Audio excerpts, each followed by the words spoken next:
And I just have to say that Attack on Titan was influenced by Berserk. I mean, was it not? Berserk spoilers ends with this timer. Do you know the character who is relentless in his pursuit of his goal, like Eren, that he was willing to sacrifice a lot of the people he cared a lot about? Oh, and for the Berserk fans who just blindly ride the Griffith hate bandwagon, who say Griffith never cared about his men, guys, the whole point of the Behelit was to sacrifice what was precious to you.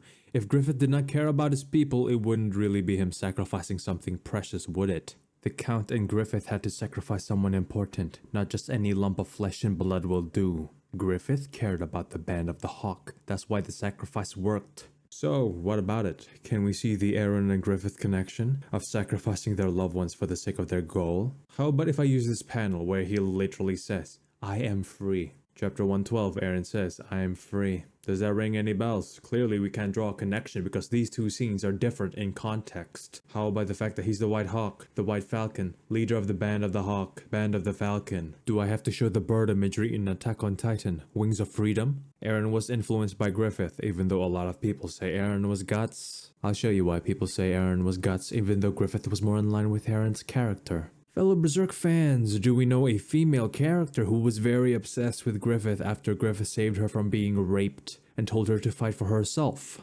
Casca. In Attack on Titan Chapter 6, do we know a female character who was about to be sold as a sex slave and told by Eren to fight for herself?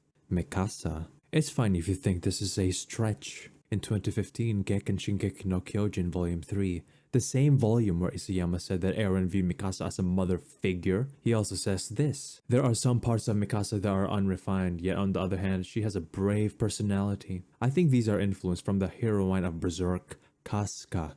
At that time while drawing, I didn't realize it, but after a while I realized that Mikasa resembles Casca. Great, so Isayama confirmed he did get influence from Berserk. But Eren has a lot of influence from Griffith, and Mikasa had a lot of influence from Casca. And this was stated in the same volume in the same year where Isayama also said that Eren viewed Mikasa as a mother figure. Can you see how Eren Mika was not the endgame ship? Can you see how Isayama wanted Mikasa to move on from her pitiful obsession with Eren? Can you see why people choose to view Eren as Guts instead of Griffith? Because Casca and Griffith are not what you call a healthy relationship. To admit that Eren was influenced by Griffith would be them admitting that Eren and Mikasa is not a pure relationship. Oh, but Eren is Guts because Guts is fighting against his fate like Eren. Oh yeah, in Berserk I definitely remember reading Guts just following his fate and destiny like Eren did in chapter 139. It's funny because ending defenders brag about Eren being a slave to fate. It's extra funny because while Guts was fighting against fate, the one most tied to fate was Griffith. Griffith was fated to be Femto. It's extra funny because I know they say that Eren is Guts because Casca is Mikasa. Guys, we see through on-screen development Guts and Casca's romantic relationship growing. Eren and Mikasa, you have to assume the off-screen romance. And for the moments that are on-screen, context is now painted as romantic. Listen, Griffith is to Eren as Casca is to Mikasa. Relationship-wise, that is not a good thing.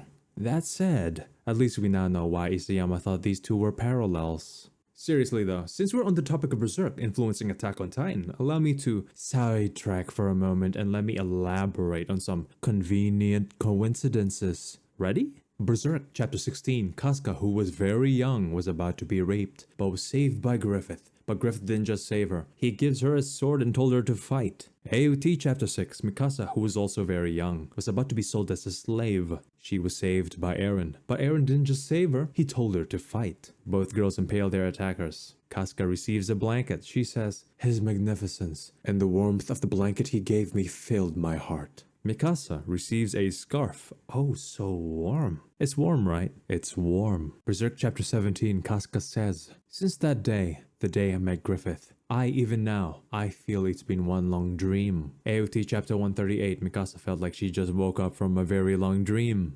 Berserk Chapter 17, Casca says, "Back then, I idolized Griffith. He was like some prophet or saint. A miracle. Yes, in my eyes, that's exactly what Griffith was." Berserk Chapter 17, regarding a 10-year-old boy's death, Griffith says, "I wonder if he was happy, dreaming. Did he die enchanted by his dream? Or was death the end of the dream? Was it despair? Maybe my dream is what killed this boy. It is through Griffith pursuing his goal of attaining a kingdom that the boy died." AOT Chapter 105, Sasha died because Eren was moving forward to reach his goals of freedom. John says, Eren, Sasha died because you got the Survey Corps involved in this. Berserk, Chapter 17, it is through the boy's death that Casca sees a different side of Griffith. She says, I'd never seen Griffith like that before. Never so somber. Ever since then, I've started viewing Griffith differently.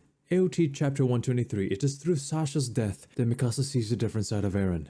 One that is not the idealized version she has in her head. Mikasa says, everyone says Eren has changed. Even I believed it. But maybe that's wrong. Eren hasn't changed one bit from the start. If that's who Eren truly was all along, what part of him had I been seeing? Berserk Chapter 79, Guts, who is referring to Griffith, says, is this what you wanted? Berserk Chapter 81, Casca says, or is this really the nightmare you wanted? Answer me, Griffith. AOT Chapter 131, Eren says, I wished for it all to be wiped away.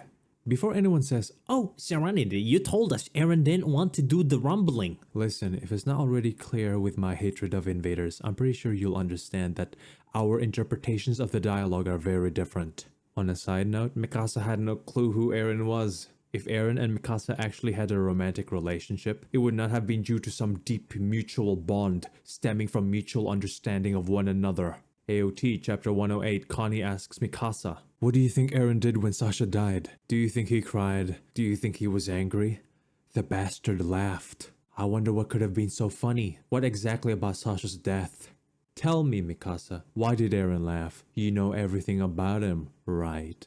Next page, Mikasa doesn't answer. She stays silent. She's clueless. Why does Mikasa not know why Eren laughed? Are romantic relationships not first established through the basic mutual understanding of one another? The fact that Mikasa was not even able to answer Connie's question tells you everything you need to know about Mikasa and Eren's relationship. Why? Chapter 50. Why would Mikasa not know? She witnessed firsthand Eren laughing when he was having a mental breakdown. She saw Eren laugh as a coping mechanism. You know why this detail was put in? To further emphasize that Mikasa did not understand Eren. Not even emotionally. Even when she was there to witness him break down mentally. Just so you know, Historia and Eren did have mutual understanding of one another. And this is an understatement for Chapter 66. Conveniently, this is also when he had another mental breakdown. Both scenes have Eren breaking down mentally, with Historia scene being his lowest of all. Yet despite Chapter 66 being his lowest, it was Historia, Chapter 130, who saved him that day. Tell me again, when in the story was Chapter 50 scarf scene referenced again? Never brought up again by any character. Not Eren, not Mikasa, no one. Never until Chapter 139, where the romance was ham-fisted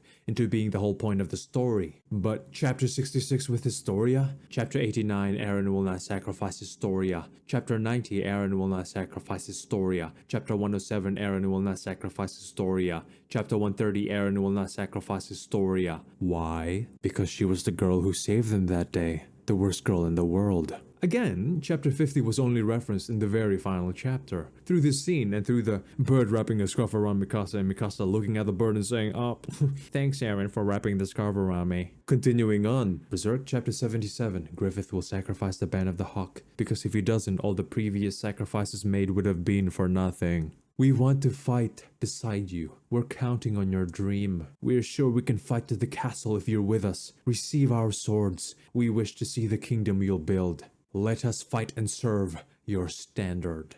I can't take you with me because you're dead. All the bodies he piled up would have been for nothing. The road by which you've come was laid entirely by those boys' corpses. That isn't all of it. You were able to come this far thanks also to the corpses. They added for you so many times over.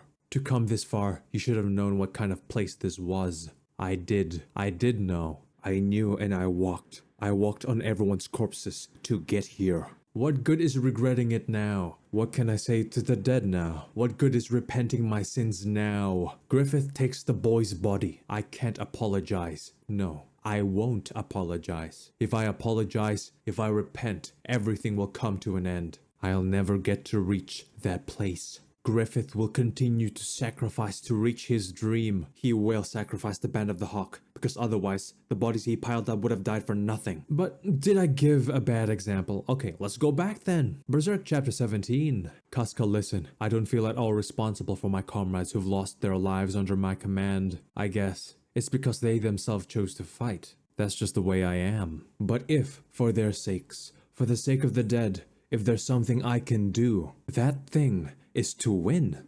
I'll keep winning, to fulfill my dream to which they clung, putting their lives on the line. How about that? Is that a better example? AOT chapter 130. Eren will move forward even if it means sacrificing his friends. Now before you try and argue that Flock was never his friend, okay. Let's use that logic. Despite literally being in the panel right after Eren says he wants his friends to live long lives, Flock was not Eren's friend because Flock died. Marlowe died, so he wasn't Eren's friend. Okay, understandable.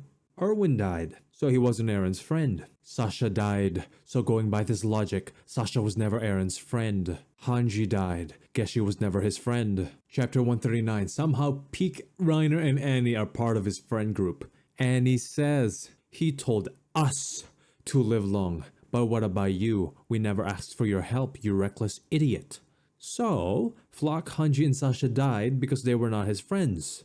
But Peak, Reiner, and Annie lived because they were his friends. Yeah, okay. Eren will move away from his friends in pursuit of his goals. He is willing to sacrifice them.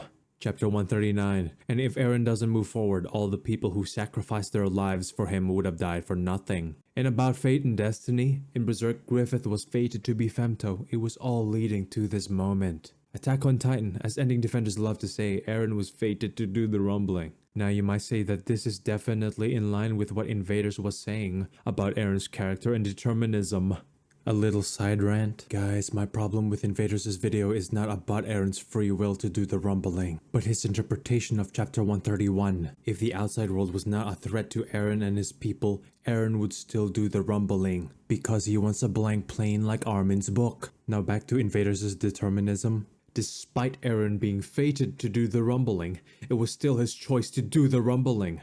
Like how despite Griffith being fated to be Femto, it was still his choice to become Femto by sacrificing the Band of the Hawk. This goes perfectly in line with what Invaders loves to say. So surely you can see how Eren was influenced by Griffith a lot, particularly about fate and destiny, yet still having the ability to make their own choices despite that. Of course, this gets thrown out the window in chapter 139, but I'll talk about that later.